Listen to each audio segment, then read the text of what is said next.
Gadi Schwartz. Thanks for joining us. And here's what we're watching on News Now tonight. We have seen approximately 21 tornadoes touch down in Louisiana over the past 2 days. Devastating storms are ripping through the South, killing at least 3 people, with that system now making its way east.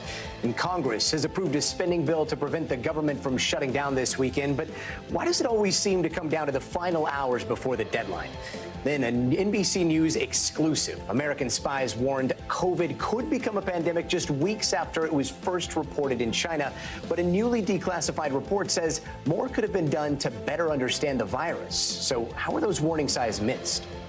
And in the fight against cancer, a new study shows some early promise for a very special type of vaccine.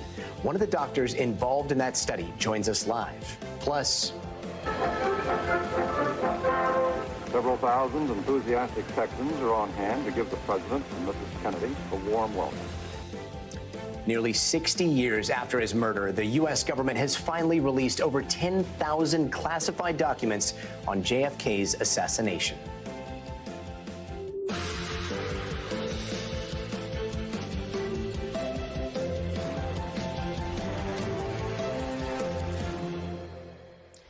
And right now, some 24 million Americans are under the threat of a heavy winter storm stretching all the way from Montana to Maine. Today, blizzard-like conditions caused near zero visibility in parts of the upper Midwest.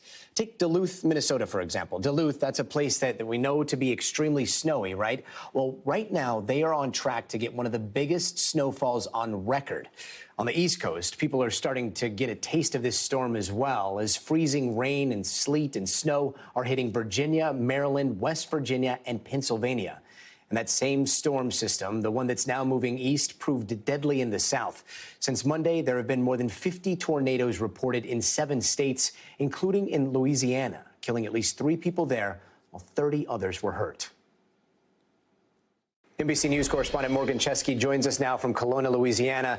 Morgan, deadly tornadoes tore through that area that you're in just yesterday. How's the community doing today? Yeah, Gotti, we know the National Weather Service officials are still surveying the damage, but they have said that an EF2 tornado was the one responsible for this trail of destruction behind me, really wiping out an entire block, while just across the other side of the street, homes relatively untouched. Folks here today came to salvage whatever they could, and there really wasn't much, courtesy of that powerful storm. We did have a chance to hear from one resident earlier today, and here's how they described it. Take a listen. And I look, and as I'm looking from my right side, I see my baby boy running down the hall, and I'm catching him from the corner of my eye, but at the same time, I'm watching my roof come up, and it goes boom. And as he's going, as he's running, his body is literally coming off the ground. So he's lifting, the wind is lifting him up as he's running. So he's running, and he grabbed onto my door handle of my bedroom, and his legs are up in the air. It was over. Like I thought we was gone. I thought I was dreaming. Actually, I thought I was in the middle of a dream, and it was a nightmare that I was like, it can't be real.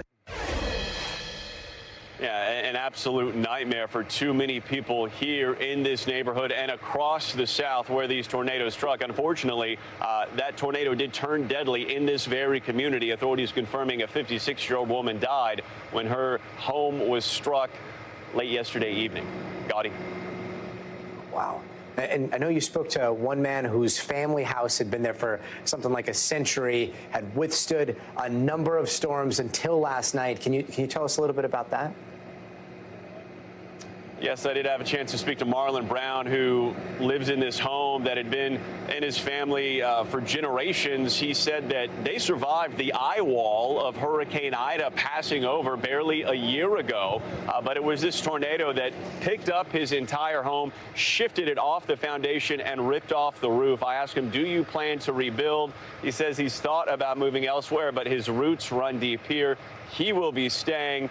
That same question, though, may be answered differently by the folks behind me who literally have absolutely nothing left. Gotti? And Morgan, I know temperatures there are going to be into the low 40s tonight. Hearing that, seeing all those homes destroyed behind you, I mean, you got to wonder, what are those people going to be doing tonight? Do we know if they're going to be getting any help from the city? I did have a chance to speak to the parish president here, who took time to speak to the homeowners who run up and down this damage area. He says that federal, state resources are coming in, as well as parish resources locally, and they do have areas where these people can stay. One heartbreaking aspect of those conversations, he said he took the time to ask everyone here, what do you need the most right now from a resource standpoint? And a lot of people just said everything. Gotti? Gosh, Morgan, thank you so much. NBC News meteorologist Bill Cairns joins us now for a look at the forecast ahead. Bill, it looks like Florida's up there. All eyes are on Florida. What can we expect tomorrow and over the weekend? Yeah, Gotti, this was the last area from our coast-to-coast storm that we were worried about this afternoon. At one point, we did have a tornado watch for Central Florida. We had some pretty strong storms. We did have one confirmed tornado that hit Pinellas County. That's right along the coast just to the west of Tampa. It did damage 2 buildings, no injuries or anything, but that was the only tornado report today. Now we're just watching what's left of that line of storms heading through South Florida. There'll be some lightning and some downpours. We do not expect any more tornadoes. So that leaves us still with the cold side of this storm. And we are now on day 4 of blizzard warnings in the plains. So it's 4 straight days of wind gusts of like 40, 50 miles per hour, blowing and drifting snow. I've seen pictures of snow drifts up to 7 to 8 feet in South Dakota. So still a mess for anyone traveling through the heartland northwards up through the northern plains. And now our winter storm is redeveloping. It's going to become a little nor'easter as we go throughout this evening, heading up towards Boston. It's a warm storm. It's been all rain. It's just an ugly, cold rain for much of southern New England, from D.C. all day to New York to Boston. That'll continue overnight. We've had some icing, especially in the mountains of West Virginia and northern Virginia, and the winter storm is now breaking out across the northern portions of New England, and that was all expected. Here's what's left of the storm in the plains. Minneapolis still on and off periods of snow, blowing and drifting snow returning to Bismarck, and this storm's just been lingering and just sitting here. Finally, by about tomorrow, it should weaken a little bit, and here's that big shield of heavy snow that's now pushing up through the Poconos into the Catskills. Central New York, it's snowing really hard. Travel unadvised throughout this region tonight, and a lot of kids and a lot of teachers will give themselves a snow day come tomorrow. So additional icing, not a lot of ice. I don't think we're going to have power outages or anything like that. We may see some sleet mix in at times in a few spots, but it's really the snow. And the pink shows you where we're going to get a foot of snow, and it actually outlines all the mountainous areas. These are the Catskills. These are the Adirondacks. We're heading here through the Berkshires of Massachusetts, the white and the green mountains of New Hampshire and Vermont, and then up here through the mountains of Maine. So all of the high elevations, the ski resorts, this is gold. This is 1 to 2 feet. Anyone traveling on the New York State Thruway in the Albany area northwards, though, it's going to be difficult to say the least. Definitely, at best, it'll be slushy. At worst, it'll be snow covered. And we're wondering now what's going to happen next. This storm leaves us on Saturday. Some snow showers in the Great Lakes, but pretty quiet. Most of the country for anyone traveling on Saturday. For on Sunday, still pretty quiet. But watch the northern plains. This is where our next weather story begins, with this Arctic blast coming down. It's not today, and it's not really tomorrow. But by the time we get to Saturday, negative 15 wind chills, and then that cold blast will start to move through the country. And Gotti, by the time we get to next week, when that cold air reaches the East Coast, there's a chance we could be getting ourselves an East Coast storm, maybe even a big storm right before Christmas. That would be Thursday, Friday next week. You're going to hear a lot of buzz about that. A lot of our computer models think it's going to be a really big storm. We'll see how it plays out. We still have 7 days to go. Bill, before we even get there, I mean, I can't believe you said the 2 magic words, snow day. If kids are watching, they hear you say that, they're going to expect you to deliver tomorrow. I feel fairly confident in central New York and northern New York. I mean, I wouldn't say don't do your homework, but, just get it done and then enjoy your day tomorrow. And obviously, we are very objective here. We're never going to be like, I hope it's a snow day for you tomorrow, but we hope it's a snow day. Yes, we do. Thanks so much, Bill. Okay. Will the government shut down this weekend? That is the question that only members of the U.S. Senate can answer tonight. Last night, the House did their part, passing a 1-week funding bill to keep the lights on. That 1 week would give them time to flesh out more details before they hopefully pass another bill to fully fund the government through its fiscal year. Joining us now is Capitol Hill correspondent for NBC News, Ryan Nobles. Ryan, what's the holdup this time? Well, Gotti, right now it's just a matter of timing for the United States Senate. There is agreement that they should at least extend government funding through next week so they can continue negotiations around that omnibus bill that you were talking about. But in order for the Senate to do anything, there are rules in place for how long legislation has to essentially mature, and any senator can prevent that process from being sped up. Now, it does look at this hour that lawmakers are on track to at least begin the process of passing that continuing resolution by tonight. They are voting on a series of amendments, many of which are likely not to pass. So it seems pretty clear that they're going to be able to clear this off the deck so there won't be a threat of a government shutdown into the weekend. But there still remains the open question of whether or not they can come up with a much longer omnibus package, and those debates will continue on into next week. And Ryan, yesterday, Mitch McConnell seemed kind of skeptical about what's on the table. Let's take a quick listen to what he said. If a truly bipartisan full-year bill without poison pills is ready for final Senate passage by late next week, then I'll support it, for our armed forces particularly. Otherwise, we'll be passing a short-term continuing resolution into the new year. So this House bill just punts things to next week, but don't some Republicans want to punt it to next year? Yeah, no doubt about that, because there's a simple equation here for Republicans, Gotti, and that is that Republicans will be in charge of the House of Representatives in just a couple of weeks, and they aren't right now. So they'd prefer to have some of that power of crafting an appropriations bill into the new year. But there's still enough support among Senate Republicans, House Democrats, and Senate Democrats to get an omnibus bill done. It's important to listen to what Mitch McConnell said in that piece of sound that you just played. He said he wants a bill with no poison pills attached to it. And what lawmakers often do is that when they're pushing through a big package that 90% of which has widespread support, they'll often tack on other pieces of legislation and different policy initiatives that don't necessarily have something to do specifically with that bill in question. And that's likely to happen with an omnibus package. Things like the Electoral Count Act, which will change the way they count the electoral votes to prevent something like January 6th from happening before. It's likely that could get added to it. Some lawmakers have talked about some level of immigration reform, something that could protect Dreamers, something along those lines. Those are all potentially on the table. The more Democrats attempt to attach that to this omnibus bill, the less chance it has of passing. So McConnell's warning, yes, we'll agree to a long-term spending package, but don't add more onto it than we're comfortable with. Right now, it seems like Democrats have gotten that message. So let's say if there is a deal breaker that's tacked onto the omnibus bill. If the government does shut down, what would we be looking at in the days ahead? Yeah, it really depends on the timing of it, right, Gotti? If for some reason the negotiations tonight fall apart and they end up shutting down the government, before they are able to pass a continuing resolution on Friday, through the weekend, and if they are able to pass it on Monday, it likely won't make that much of a difference. There aren't government operations that are impacted by a government shutdown over the weekend that would have that much of a difference. If you extend that out a little bit and these negotiations break down into next week, now we're talking about over the Christmas holiday and beyond, that could become a much bigger problem. We're not to the point yet to sound the alarm bells where we think there could be a government shutdown over the Christmas break. But to be clear, they don't have a deal yet, so anything is possible. So that's why we're keeping a close eye on these negotiations. I hate to ask these kind of questions, but 50-50, 60-40, what are you thinking today? Yeah, no, I think it's a fair question. People want to know exactly what the worry is here. I'm pretty sure that they're going to get a deal done before the end of this weekend to at least extend the negotiations into next week. And I also think that the likelihood of a government shutdown over the Christmas holiday is unlikely, too. Lawmakers would likely, if they can't come up with an omnibus deal, just extend government spending into the new year, essentially kick the can down the road and have this conversation in the new year. But I would say there's still a 60-40 shot that they are going to come up with a significant omnibus appropriations bill, the way the government is supposed to be funded next week. There seems to be enough will from the leaders in charge to make that happen. And it's important to keep in mind when we talk about poison pills, as we've discussed before, Democrats do not want to give Kevin McCarthy any role in the negotiation of budgeting in the new year. So they're not going to overplay their hand, if they will. I think it's pretty likely that they'll get that omnibus bill next week. In Ryan, we trust. Thanks so much, Ryan. Thank you.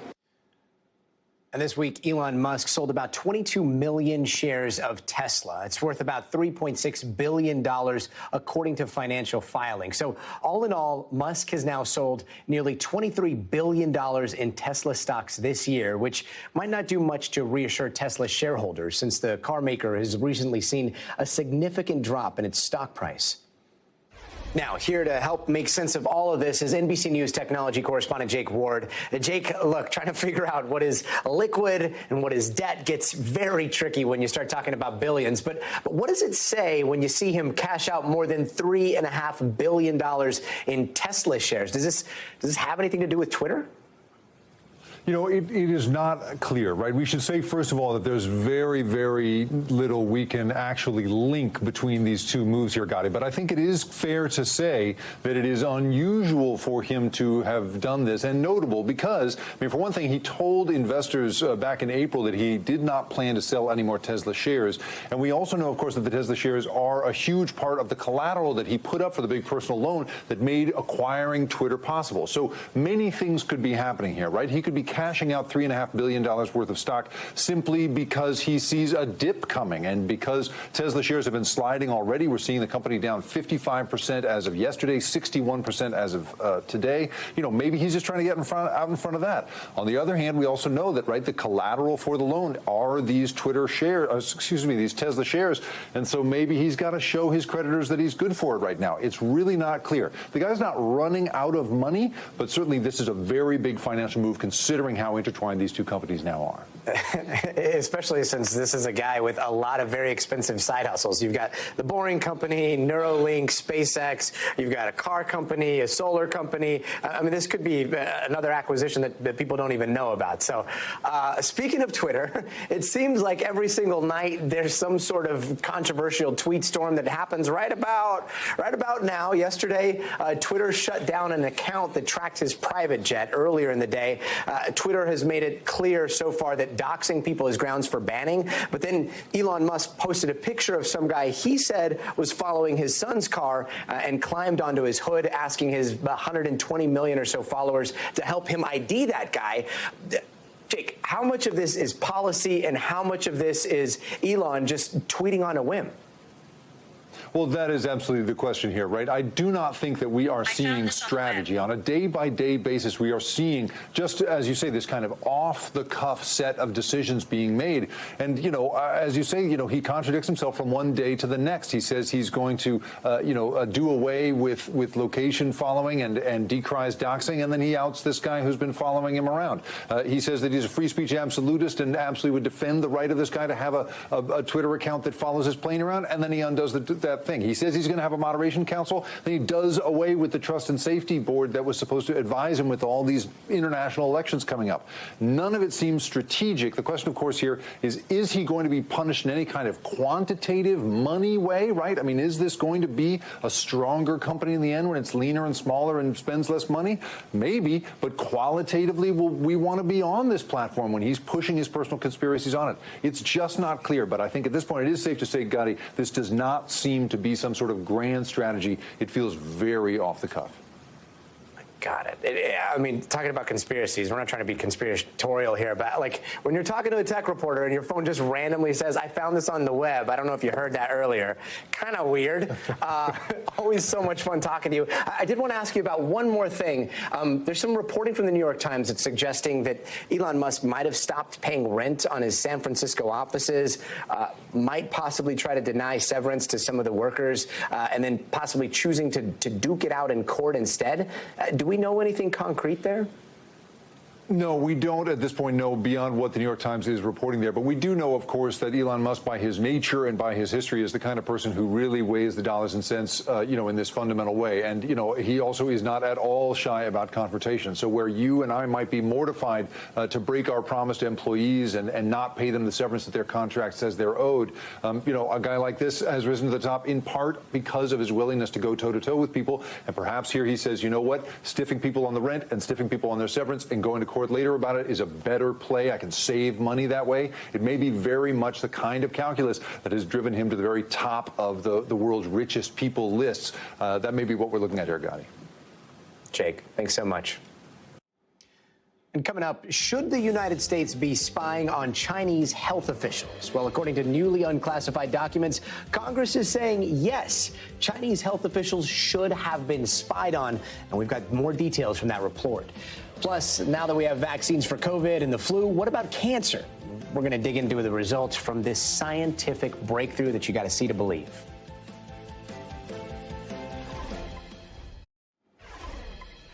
And starting today, the White House is getting ready to give out another round of free COVID tests to every home in America.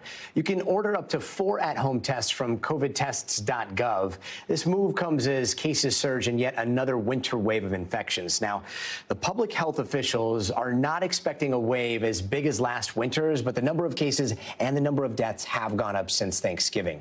In the 2 years that we've been living with the virus, over 1 million Americans have lost their lives. And today, in a newly declassified report by the House Intelligence Committee, the possibility that some of that could have been avoided. The report says the U.S. intelligence agencies began warning about COVID-19 and its severity just weeks after it was first discovered in China. It also says that the agencies didn't start spying on Chinese health officials fast enough who were hiding what they knew. NBC News Justice and Intelligence correspondent Ken Delanian has more on this NBC News exclusive. Democratic staffers on the House Intelligence Committee spent years reviewing classified documents and interviewing current and former officials to evaluate how the intelligence agencies performed in warning about the pandemic in the early days. And what they found was that the spy agencies called it right early on, based on public information. They warned in January and February 2020 that the novel coronavirus emerging from China was likely to become a global pandemic, even as then President Trump was downplaying the threat. But then the report found that the intel agencies didn't really do their fundamental jobs. They failed to steal state secrets and penetrate the fog of misinformation coming out of China, which meant that national security officials in the Trump White House didn't really know what was happening in those early days when China was engaged in a massive cover-up. And the reason for that, the report says, is that the spy agencies had not laid the groundwork to, for example, intercept the communications of Chinese health officials or recruit agents inside hospitals in the health ministry. And the report says that U.S. intelligence agencies have largely failed to fix their shortcomings in this regard in public health intelligence and really are not prepared for the next pandemic. And it says that many intelligence officers don't see biological threats as a top-tier national security issue, even after more than 1 million people died from COVID in the United States. Adam Schiff, the chairman of the House Intelligence Committee, told me that the U.S. would be moving heaven and earth if we lost 1 million people as a result of some terrorist incident, and that the spy agencies need to change their cultures to be prepared to gather medical intelligence the next time a pandemic arises in a country where government officials are prone to cover up what is happening. The director of national intelligence declined to comment, although intel sources told me they're trying to address the issue. Ken Delanian, thank you. Remember when COVID, most of us had never heard of mRNA. It first started, and then we got this crash course in this new technology that was fast-tracked into COVID vaccines. Well, now that hundreds of millions of people have used mRNA vaccines to protect against the coronavirus, scientists are starting to see some promise that it could be used to fight cancer as well. Biotech companies Merck and Moderna are developing a vaccine that targets melanoma. New results from a human trial shows that a personalized cancer vaccine using mRNA technology reduced the risk of death or cancer returning by 44%. Moderna's CEO talked about the results on CNBC earlier this week. We are very excited. We are moving very quickly with Merck onto phase 3 for this study. Now, here to explain is Dr. Jeffrey Weber. He is the principal investigator of this study and deputy director of the Perlmutter Cancer Center at NYU Langone. Doctor, so real quick, a lot of people are like, yeah, we learned about mRNA, then some of us might have forgotten most of that. Can you give us a very quick refresher? Well, what was beautiful about this study was that it used the mRNA technology, which obviously is well validated now in infectious disease and COVID, et cetera, to try to incorporate specific sequences of pieces of proteins that could be recognized by the immune system in patients with cancer. In this particular case, it was melanoma, Melanoma encodes, we call them neoantigens. A neoantigen is a genetically modified protein such that the genetic modification could be recognized by the immune system. And the mRNA vaccine amplifies the ability of the immune system to allow the body to recognize the tumor as abnormal or foreign. Then you add an immune stimulant that's well known to have activity in many cancers. It's a PD-1 antibody. In this case, it was pembrolizumab. And in a randomized study, again, it's called a phase 2 study, which means it's not the large 1,000-patient definitive study, but it was a phase 2 interim study of 157 patients in which patients were randomly allocated to get this vaccine, which is personalized to their individual tumor. So every patient has an individual vaccine. It takes 6 to 8 weeks to make it. They got the PD-1 antibody, which is an FDA-approved treatment for their surgically removed melanoma. Because the melanoma was removed, that gives you enough time to prepare the vaccine without any real significant risk of return to the tumor. Then you start vaccinating with the PD-1 antibody. And in this trial, there was a clear benefit in terms of the time to return to the tumor, what we call relapse-free survival, of getting the combination versus just the PD-1 antibody alone. And this was a real game changer. So in the future, if this is, if we start to see this given in a widespread way, are we talking about making and tailoring vaccines for every single cancer patient, or is this going to be done for the masses?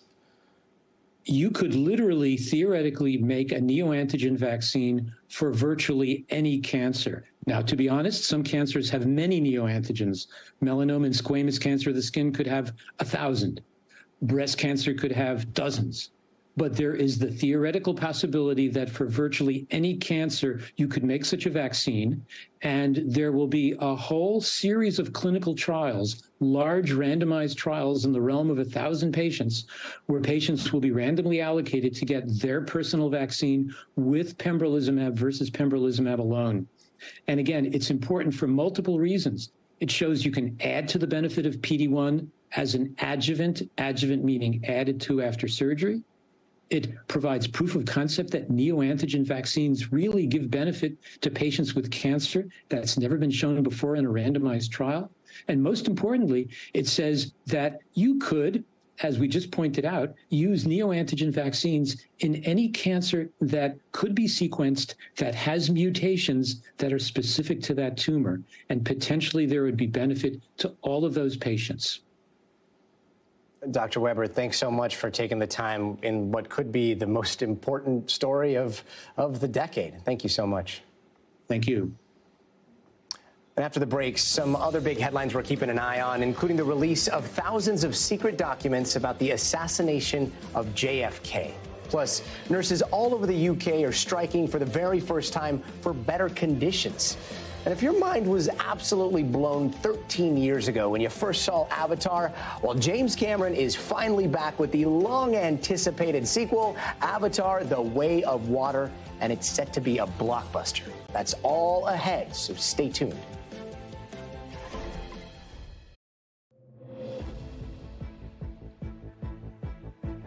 And now time for some of the headlines we're following tonight. The former Texas officer who shot and killed Tatiana Jefferson found guilty of manslaughter today. Erin Dean, who is white, fatally shot Jefferson, a 28-year-old black woman, through the window of her own home in 2019. The jury, which could have found Dean guilty of murder, announced their verdict today after more than 13 hours of deliberation. He now faces up to 20 years in prison. The Biden administration is releasing thousands of documents on President John F. Kennedy's assassination. Here's a quick look back at November 22nd, 1963. Several thousand enthusiastic Texans are on hand to give the President and Mrs. Kennedy a warm welcome. Friday, 10 minutes before noon. The motorcade begins the 11-mile ride to the Dallas Trade Mart, where the President is to deliver a major address. Now, less than an hour after that footage was taken, Kennedy was shot and killed. And President Biden today is declassifying more than 13,000 pages of secret documents, including information the CIA gathered on Lee Harvey Oswald before and after the shooting. And in the latest crackdown on TikTok, the Senate passing a bill that would ban federal employees from using the app on government devices. The measure still needs the approval from the House before heading to the president's desk. And nurses across the UK went on strike today for the first time in the history of the National Health Service. They are demanding a 19% pay increase and better working conditions. Another walkout is scheduled for next Tuesday. And today, the House passed the Puerto Rico Status Act, which seeks to resolve the territory's status once and for all. Puerto Ricans would get to vote on whether to become America's 51st state, an independent country, or remain sovereign but associated with the U.S. And now heads to the Senate, where it's expected to be voted down. And it's the final day of the U.S.-Africa summit, and President Biden is reaffirming his commitment to Africa and all the continent has to offer.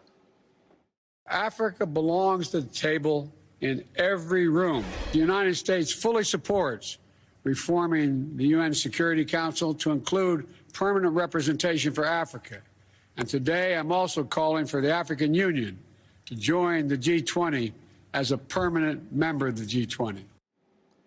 Now, Biden also outlined plans to commit nearly $55 billion in the African continent, calling it an investment in Africa's people, infrastructure, agriculture, health system, and security.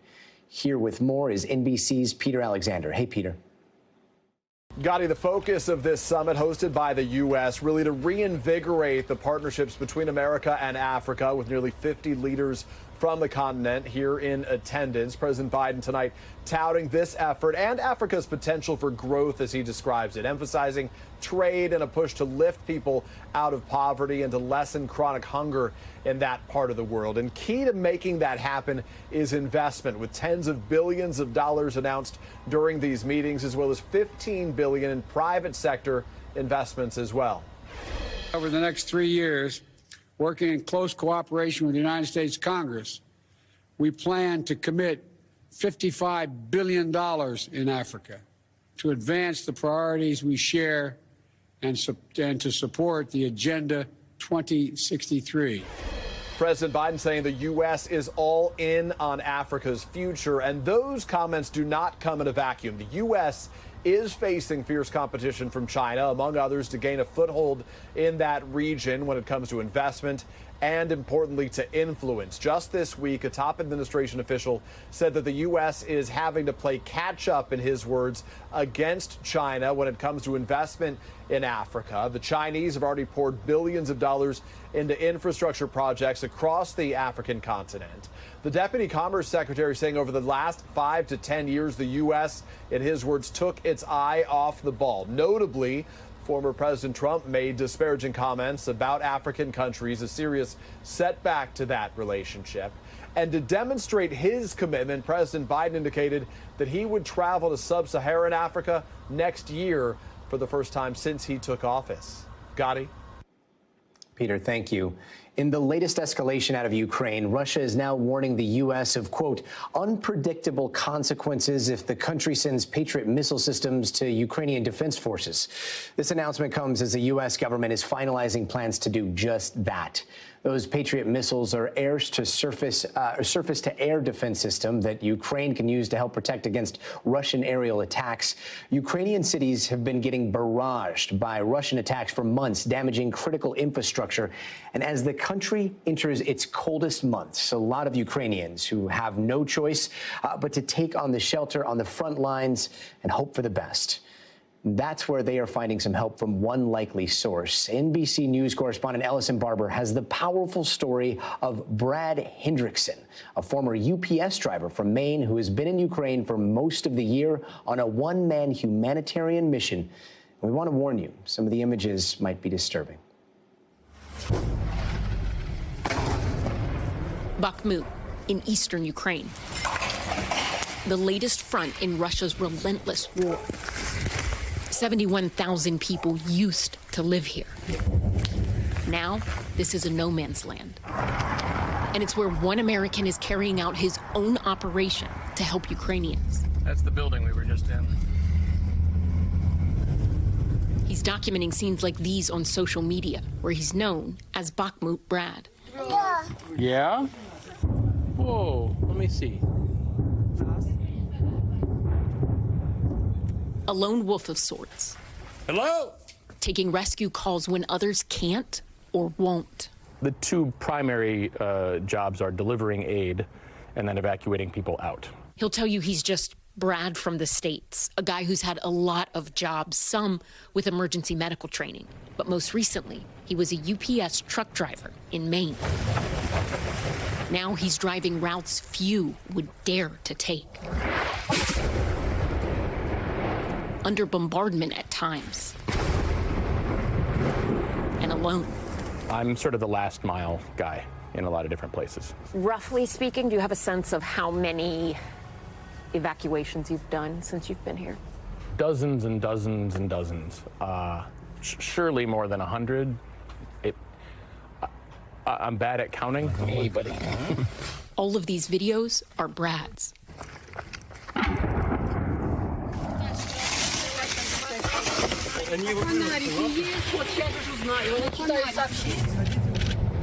Probably went up and over that thing. Snapshots of a humanitarian mission few back home could imagine. I've just gotten a call about a wounded person next door to an evacuation that happened recently. This was Brad's Thanksgiving. Hello?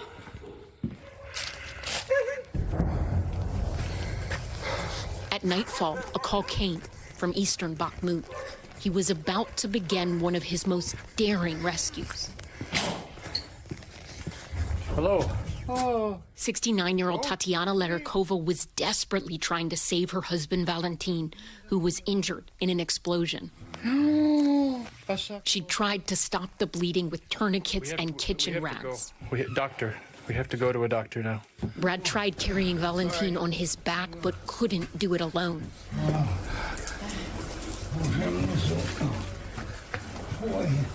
So he pulled him down every step to the temporary safety of his Toyota Land Cruiser. Finally, after a harrowing drive, they made it to a hospital. There was little time to spare. Today, Tatiana is in western Ukraine. The memories of that night still haunt her, except for one. Suddenly, out of nowhere, a voice on the street. Hey, hey, hey, a yell. Her husband of 48 years is alive. And she says it's only because of Brad. He is an unreal human. Unreal. He is just an angel. I'm serious. It is impossible for a person. It is impossible for an ordinary person. I just thought that an angel had come. Brad is still in eastern Ukraine. Did you expect to be here as long as you have been? No, I did not. No, I thought I probably would have already been back by now. And he says he's not going anywhere. There are a lot of people who come in and go back out. Yeah, I feel on the hook. I mean, I keep looking at the need, I keep looking at the grief, I keep looking at the freezing cold and the emaciated animals and the medical injuries and on and on and on. His reason for staying is simple. Keeping his operation going is not. He runs off of donations and a belief encapsulated in the words of a Ukrainian poet, Ilya Kaminsky. And when they bombed other people's houses, we protested, but not enough. We opposed them, but not enough. In the country of money, our great country of money, we forgive us. Live happily during the war. Those words, he says, are a call to action. Each delivery, each rescue, his protest against Russia's war. Such an unbelievable call to action that is still going on today. Allison, thanks so much. We'll be right back. And attention, Avatar fans, tomorrow is the big day. The record-breaking film's second installment, called The Way of Water, is set to be released across the United States. And analysts are expecting a huge opening weekend, as much as $175 million at the box office. CNBC's Sarah Whitten joins us now to talk all things Navi. Sarah, there is big budget and then there is Avatar big, right? How much did it cost to make The Way of Water? Yeah, thanks for having me. And the budget right now is unknown. Disney never disclosed it, but sources in Hollywood are saying it's anywhere from $250 to $350 million. And that is before they put in the marketing money. Wow. And so the stakes are pretty high here. We know that they've got some high hopes for opening weekend, but what do they need to do to break even here? And do they have a pretty good distribution plan across the globe? Yeah, I mean, James Cameron, the director of the film, has come out and said that this is going to have to be the third or fourth largest movie ever. So that's means it has to make more than $2 billion globally. And the first one did that. It is still the highest grossing film because of re-releases over Endgame, which is another Disney property. But it will need to perform. But we have seen growth in both domestic and international since the pandemic. And so I think it has a possibility of doing that, especially with the 3D ticket sales. And we've also seen Disney is going to be releasing this on the same day in China. What's the strategy there? Absolutely, yeah. So Disney did this with Avengers Endgame back in 2019. And basically the idea is your two biggest markets, China and the US, put it out on the same day, less piracy, more ticket sales. So what we saw with Avengers Endgame is $350 million in the US and Canada and $1.2 billion globally. So it's a pretty smart strategy to get this film out into the audiences everywhere at the same time so that you're going to cut down on piracy and increase your ticket sales. And how does the anticipated opening stack up against other big releases that we've seen this year? Is this going to be bigger than Maverick? It will be bigger than Maverick if things go to plan. Right now, they're projecting around $175 million opening, but if it does a little bit more than that, it has the possibility of being the highest opening of the year. Currently, that's held by Doctor Strange and the Multiverse of Madness with $187 million. Wow. Sarah, thanks so very much. Are you going to be going this weekend? Oh, definitely. I'll be taking both of my parents with me. Awesome. I think us too. Thanks so very much. Fantastic. Thank you. Sure. And it's one of the things Americans are known for, rebuilding after a storm. And after Hurricane Laura barreled into Louisiana back in 2020, a lot of business owners were left to start over from scratch. NBC News correspondent Priscilla Thompson has tonight's story of inspiring America and one restaurant owner's idea to make her meals taste a bit more like home. Gumbo, mac and cheese, and of course, fried chicken. Mama Rita's kitchen in Louisiana is giving new meaning to the term home cooking. That was a bedroom. Yes, 2 bedrooms back in the days. All the walls was up. And now it's your kitchen. It's my kitchen. Rita Durgan grew up in this house, cooking for her family, but she never quite imagined this. What y'all hungry for? A drive-through in her childhood home. Her original restaurant in downtown Lake Charles was destroyed by a Category 4 hurricane in 2020, one of 4 major disasters to hit the area in less than a year. It was hurting to see it like that, because I love that spot. The customers love it. Like many, Mama Rita left, but as the city battles a historic population decline, she came back. Good morning. Back to the local butcher where she shops weekly, and back to her community. If I don't like it, I'll call y'all. Mama Rita opened her new drive-thru restaurant earlier this year, serving up the same home cooking her customers have always known. Yeah, this is good. She's such a friendly lady and the food is awesome. As the city recovers, much of her street has gone dark, but Mama Rita keeps the lights on at night, dubbing her kitchen the lighthouse. To rebuild, you got to come back not only as a city, as a neighborhood, as a community. That's how you build it back up. If you stay away, it would never come back. Give some love, baby. I ain't seen no. A reminder to those passing through that they can always come home. Priscilla Thompson, NBC News, Lake Charles, Louisiana. Thanks, Priscilla. And sometimes to get a sense of where things are going, it helps to check the archives and see where we've been in the past. Well, 44 years ago tonight marked the beginning of a new chapter for U.S. relations with China. From the Oval Office, President Jimmy Carter announced the formal recognition of the Communist People's Republic of China. The government of the United States of America acknowledges the Chinese position that there is but one China and Taiwan is part of China. Both believe that normalization of Sino-American relations is not only in the interest of the Chinese and American peoples, but also contributes to the cause of peace in Asia and in the world. Then, a little later, Congress passed the Taiwanese Relations Act. That gave the island the same status as any other nation recognized by the United States, and it remains in effect today amid growing tension in the region.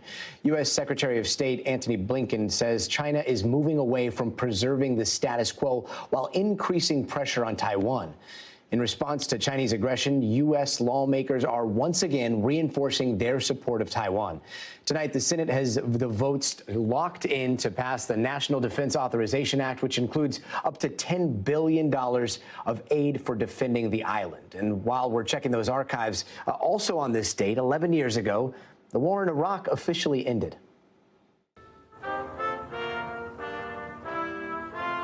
For a big war, it was a remarkably small closing ceremony. A few hundred troops, a five-piece band on a base by the airport on the edge of Baghdad.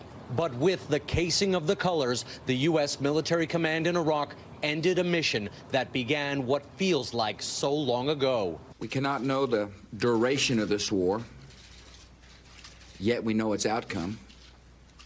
We will prevail. That was NBC's Richard Engel reporting for Nightly News. More than 4,500 Americans died in the Iraq War. Financial costs are still being added up, but as it stands right now, according to estimates from Brown University, U.S. taxpayers have paid nearly $2 trillion in war-related costs in that decade-long war. When it comes to what cities are going to host the Olympics, we usually know years in advance, but not for the 2030 Winter Games. Why? Because of climate change. Plus, Mario Kart is no longer just a video game. Before we go, a look at the upcoming Super Nintendo World.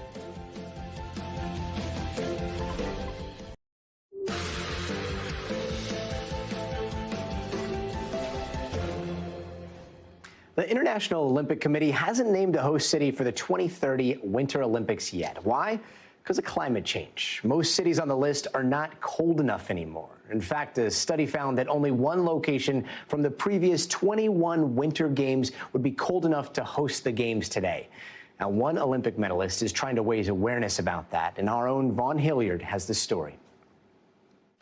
David Wise, a three-time Olympic medalist. My third Olympics in Beijing for halfpipe skiing. Has more to worry about than qualifying for the next games. He's ringing the alarm. I'm not a climate expert. I'm not a scientist. I'm a professional halfpipe skier. I do have the opportunity to be kind of the canary in the coal mine. Nearly 2 decades practicing the winter sport, giving him a unique perspective. Over those 16 years, I've watched the locations we travel to become more and more uncertain of if they're going to be able to pull off an event or not. He's not the only one who's noticed. The International Olympic Committee, or IOC, recently announcing it's postponing setting a venue for the 2030 Winter Olympics, citing concerns over climate change and needing to take, quote, more time to study all these factors and opportunities to make the best possible decisions about future hosting. Dr. Daniel Scott of the University of Waterloo took a look at how climate change could impact Winter Games. Under a high emission scenario where you'd lose almost 2/3 of the climate reliable hosts. And it's not just about location. It's also about athlete safety. Even when you have reliable temperatures to make the snow, if your daily temperatures when the competitions are happening are sort of well above freezing, you get those conditions that are really begin to become dangerous for the athletes in all the different snow sports in different ways. With climate change in mind, the IOC will use a different, quote, more flexible approach to choose host cities, even considering a proposal to require host cities to show average minimum temperatures of below zero over a 10-year period. Winter is at risk. Wise joined Protect Our Winters nearly a decade ago with the goal of pushing forward legislation to combat climate change. I have a voice here that people will listen to when it comes to the topic of snow sports. Even joining other Olympians at Capitol Hill to lobby lawmakers on the issue. The actions, they say, taken today also impacting the next generations of athletes. The pipeline of elite athletes to get to the Winter Olympics is shrunk substantially. And so they have some serious concerns about the future of their sport, not just where the Winter Olympics can take place. Vaughn Hilliard, thank you. And before we go, guess what? We found some good news to leave you with. So here's your 60 seconds of joy. In Los Angeles, a group of new parents welcomed 4 sets of twins in just 12 hours in the same hospital. The hospital says that might be the first time that's ever happened.